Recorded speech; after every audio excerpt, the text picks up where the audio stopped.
मेरा नाम दानिया अजमल है और मेरा ताल्लुक कराची शहर से है। एक दिन फेसबुक स्क्रॉल करते करते मुझे एक अजनबी की फ्रेंड रिक्वेस्ट आई।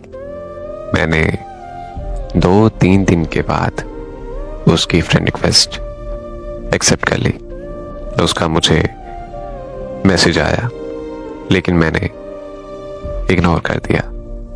फिर मैंने उसे एक दिन रिप्लाई कर दिया। उस दिन के रिप्लाई के बाद हमारी रोजाना बात होने लगी। आहिस्ता आहिस्ता हमारी रोजाना कॉल्स, मैसेजेस और वॉइस नोट पर बात होने लगी। वो शख्स अजनबी से मेरा दोस्त बना और फिर देखते ही देखते उसने मुझे प्रपोज कर दिया। वो शख्स था ही ऐसा जिसे कोई नफरत नहीं कर सकता। वो जिस तरह से बात करता था, मैं खुद को रोक ही नहीं सकी और ऐसे ही बात करते करते मुझे उसकी आदत होने लगी। और कुछ दिन बाद मैंने भी उसे कन्विंस कर दिया कि मैं भी उससे बेहद मोहब्बत करती हूँ। वो सऊदी अरब में रहता है।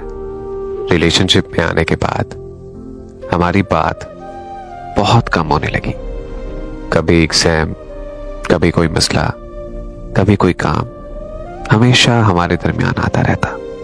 जब हमारा पूरे एक हफ्ते तक कोई राब्ता ना हुआ तो मैंने उसे कॉल की और उसे कहा कि मैं ये रिलेशनशिप कंटिन्यू नहीं रख सकती, क्योंकि इसमें दुख के अलावा और कुछ भी नहीं है।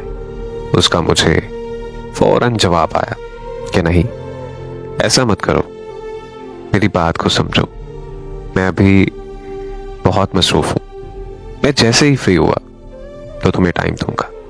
यूं ही हमारी बात चलती रही और वो पाकिस्तान आ गया किसी काम के सिलसिले में। फिर वही उसकी मसरूफियत की वजह से बात नहीं हो सकी।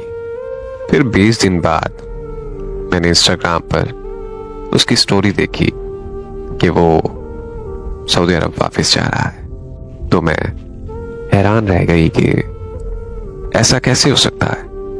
वो मुझसे मिले बगैर कैसे जा सकता है।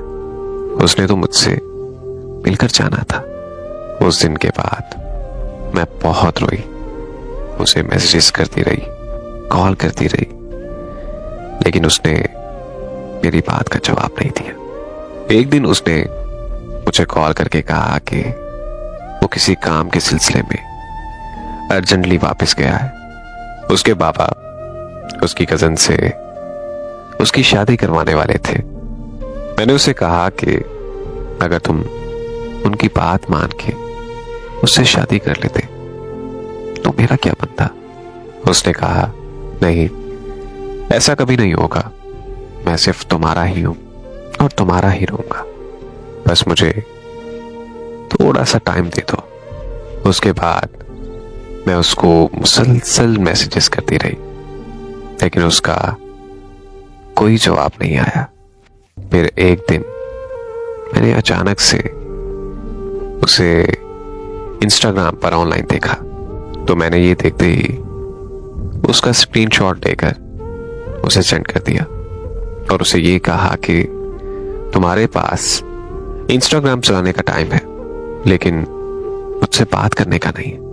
उसके साथ रिलेशनशिप में आने के बाद मैंने अपना पूरा फ्यूचर उसी के साथ डिसाइड कर लिया था, लेकिन उसके साथ मेरा ये फ्यूचर डिसाइड करना मुझे बहुत महंगा पड़ गया।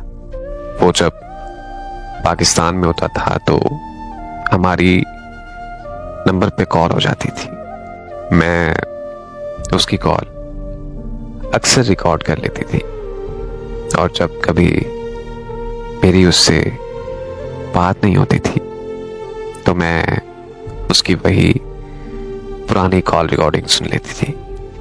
मैं ज्यादा कुछ नहीं कहना चाहूंगी, बस मेरी मुख्तसर सी ये बात है। मेरी सब लड़कियों से सिर्फ एक ही गुजारिश है कि जब किसी लड़के को छोड़ने का इरादा कर लो तो उसे उसी वक्त छोड़ दो। उसकी बातों में आके खुद को खुशफहमियों का शिकार कभी मत बनाओ, क्योंकि बाद में जब आपका मनपसंद शख्स आपको वक्त नहीं देता तो बहुत तकलीफ होती है। फिर वो माजी की बातें याद आती हैं कि काश वो वक्त फिर से आ जाए। और जो ये वक्त होता है बहुत दर्दनाक होता है। मेरी जिंदगी पहली जैसी नहीं रही, लेकिन आपकी स्टोरी सुनकर मुझे बहुत सुकून मिलता है। इसीलिए मैंने सोचा कि दूसरों की जगह अपनी कहानी सुनाऊं तो शायद मुझे मजीद सुकून मिले। मैं उसे मुकम्मल तौर पर भूल चुकी थी।